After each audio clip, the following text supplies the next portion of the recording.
Você já percebeu que quando vamos falar de uma pessoa qualquer, não medimos muito as palavras. Mas quando vamos falar da mãe, aí é algo muito sério. Não podemos deixar escapar falhas, porque mãe é sagrado. E é exatamente esse comportamento que fica explícito no capítulo 7 de Dom Casmurro, de Machado de Assis. E é apenas um dos comportamentos que queremos abordar nesse vídeo. Eu sou o Edwin Junk, o explorador de comportamento humano nos clássicos e na vida. Afinal, os clássicos falam mais da gente do que a gente possa imaginar. O que você faria se ficasse viúvo hoje? Partiria direto para outro amor? Viveria um pouquinho do luto e pensaria mais para frente se gostaria de ter um novo companheiro ou companheira?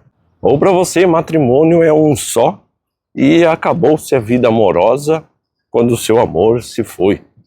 Dona Glória tinha 31 anos quando ficou viúva do seu amor, Pedro de Albuquerque Santiago, o pai de Bentinho. Eles tinham muitas posses e ela poderia muito bem ter voltado para Itaguaí, mas decidiu ficar ali mesmo na rua de Mata-Cavalos, que era próximo de onde seu esposo foi sepultado. Ela vendeu propriedades, alugou outras, fez o seu pezinho de meia. Aliás, será que é por isso que tio Cosme e prima Justina resolveram ficar ali? Será que era só companhia ou será que tinha algum interesse? Porque, vamos ser sinceros, todo mundo gosta de uma estabilidade. Por que não? E por que eles, que eram todos viúvos, não poderiam usufruir dessa estabilidade? E aos 42 anos, a mãe de Bentinho continuava sozinha. E apesar de Bentinho dizer que ela ainda era linda, ela se esforçava por se enfeiar. Ou melhor, para não demonstrar sua beleza. Vestia o luto, todo de preto, recatada. Não demonstrava nenhuma vaidade. Mas esse pode ser o olhar de um filho para uma mãe. Que mãe que não é a mais bonita, a mais cheirosa, a mais carinhosa desse mundo? Para todo filho, a sua mãe é a melhor mãe do mundo. Eu imagino que esse luto era comum na época.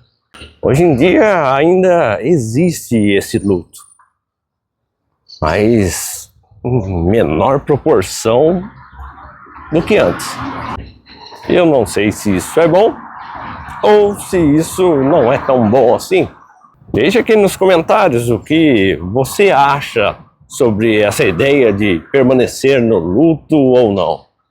E você tem algum objeto na sua casa que parece ganhar vida própria? Sei lá, um quadro, um retrato, uma boneca, daquele tipo que você tem a sensação que está olhando para você o tempo todo. Bentinho tem a réplica de um quadro onde estava a sua mãe e o marido.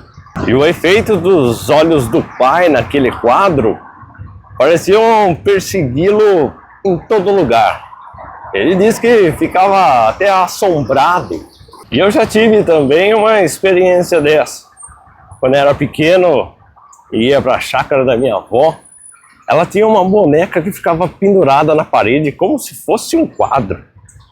E não é que a bonequinha parecia que olhava para todo lado. Você olhava para ela, parecia que estava olhando para você. Mudava de lugar, mesma coisa. E eu lembro que até ficava com medo, assustado. Achava que era coisa do capeta. Eu lembro que eu me escondia atrás do sofá, ficava abaixadinho e colocava só o zoinho para fora para espiar. E a bonequinha tava lá, de zóio em mim. E Bentinho diz que o retrato, eles pareciam muito felizes. É como ter ganhado na loteria. A mãe parecia dizer: sou toda sua, meu guapo. Enquanto o pai de Bentinho parecia dizer: vocês veem o quanto ela me quer. Ah, até parece eu assim, todo charmoso. Mas reparou que a gente acaba vendo numa imagem estática, a gente acaba dando vida, criando uma cena para ela. Só com a nossa imaginação, sentimento e percepção que aquela imagem nos traz. É como se realmente aquela imagem ganhasse vida. E nós fazemos muito isso com as pessoas também. Você bate o olho e já fala: ah, essa pessoa é assim, assim, assado. Ou então, aquele fulano não vale nada. Você bate o olho e já fala: ó, vai por mim, sai dessa. Isso aí não é coisa boa não. E você nem conhece a vida dessas pessoas. Você apenas projetou o impacto que aquela imagem causou em você. E cada pessoa criará uma cena diferente para aquilo que está vendo. A sua mãe, que é sagrada para você, para outras pessoas pode não ser. E acredito que seja por isso que a gente tenta defender ela dos defeitos. Apesar de todo defeito ser humano. Mas repare numa coisa que me chamou a atenção nesse capítulo. Quando o Bentinho fala do quadro, ele não fala o quadro da minha mãe com o meu pai. Ele fala o quadro da minha mãe e seu marido. Por que será que ele não chama de pai? Muitas pessoas podem achar isso frio, mas a verdade é que o pai de Bentinho morreu quando ele era muito novo e ele não tem nenhuma memória afetiva com o pai. Só conhece a imagem do retrato. Isso explicaria talvez esse afastamento emocional. Ele não guarda tantos elogios para o pai como faz para a mãe. Você consegue se lembrar de alguém do passado em que não trouxe nenhum tipo de emoção para você? Visualize. Se lembrar é uma coisa fria. Não tem nenhum tipo de sentimento envolvido. Mas me diz uma coisa.